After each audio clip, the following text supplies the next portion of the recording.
Hello guys, जो enter 555। उम्मीद है कि आप सब लोग खैरियत से होंगे। आज की हमारी रीडिंग का टॉपिक है what is coming towards you in 15 days of December. मतलब कि दिसंबर के पहले 2 हफ्तों में आपकी तरफ क्या आ रहा है। फर्स्ट 2 वीक्स की ये प्रोडिक्शंस होंगी। रीडिंग कलेक्टिव, टाइमलेस, जनरल होगी, जेंडर स्पेसिफिक नहीं होगी। कोई भी इसको देख सकता है। जब भी आपके सामने से गुजरेगी ये वीडियो, आपका उस वक्त का मैसेज होगा। क्योंकि जनरल और कलेक्टिव होगी, जितनी आपकी सिचुएशन से रेजोनेट करती है उतना आपने पिक करना है। जो चीज़ें आपसे रेजोनेट नहीं कर रही आपकी सिचुएशन से, उनको ज़बरदस्ती अपनी सिचुएशन में आपने फिट इन नहीं करना।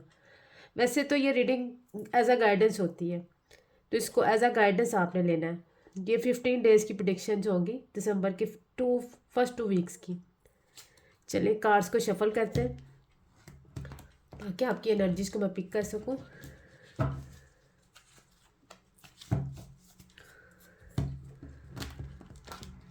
Please do and please must guide me, guidance, predictions for my viewers for the first 2 weeks of December.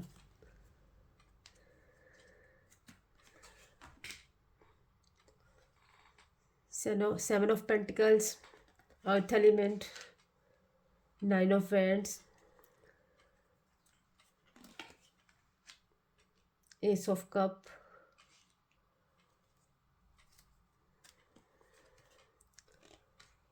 Seven of Wands,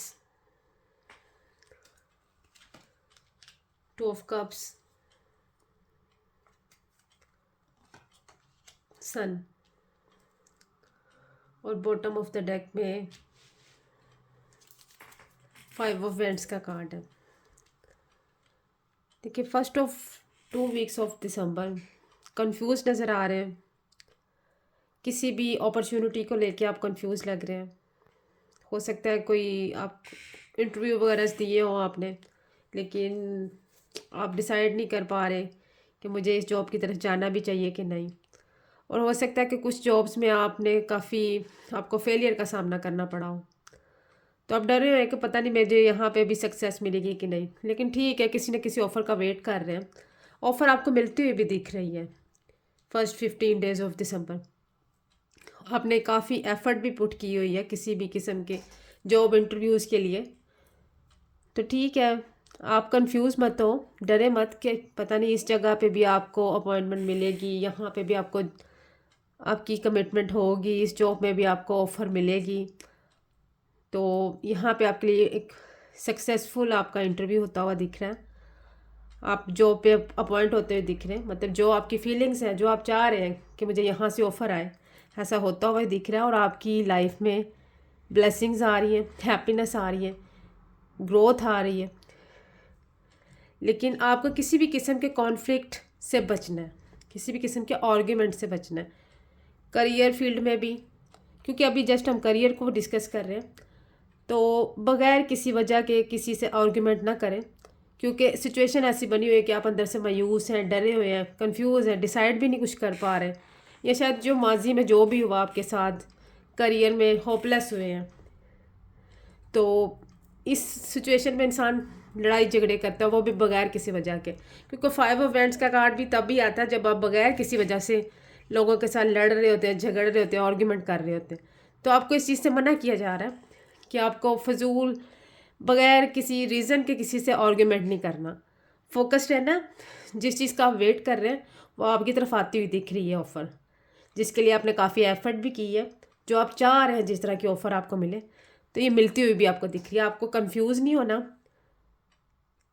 और स्टक नहीं रहना। ठीक है, एक बार अगर आपने लूज़ कर लिया इंटरव्यू को, जॉब लूज़ कर ली, तो इसका मतलब ये नहीं कि आप कंफ्यूज हो जाएं कि पता नहीं मेरे फ्यूचर में कुछ होगा भी कि नहीं, पता नहीं मैं सक्सेसफुल हो भी सकूँगा कि नहीं, मैं एफर्ट पुट कर रहा हूँ, पता नहीं मुझे ऑफ़र मिलती भी है कि नहीं, मेरी लाइफ में ब्लेसिंग्स आती भी हैं कि नहीं।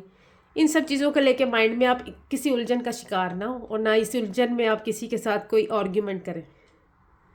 अगर यही रीडिंग मैं आपकी लव लाइफ के हवाले से देखूं, तो आप किसी रिलेशनशिप को लेके काफ़ी कंफ्यूज हैं। पता नहीं इस रिलेशनशिप का क्या होगा। हो सकता है पास्ट में आप लोगों का कोई झगड़ा हुआ हो, कोई कॉन्फ्लिक्ट हुआ हो, इस जिस वजह से या आपने किसी के साथ थोड़ा बैक स्टेपिंग की है, किसी को आपने डिच कराया तो आप डरते हो उस पर्सन का वेट भी कर रहे हैं, बाउंड्री भी क्रिएट की हुई है कि अब इस पर्सन का टाइम है कि ये मुझसे पूछेगा कि मैंने ऐसा क्यों किया।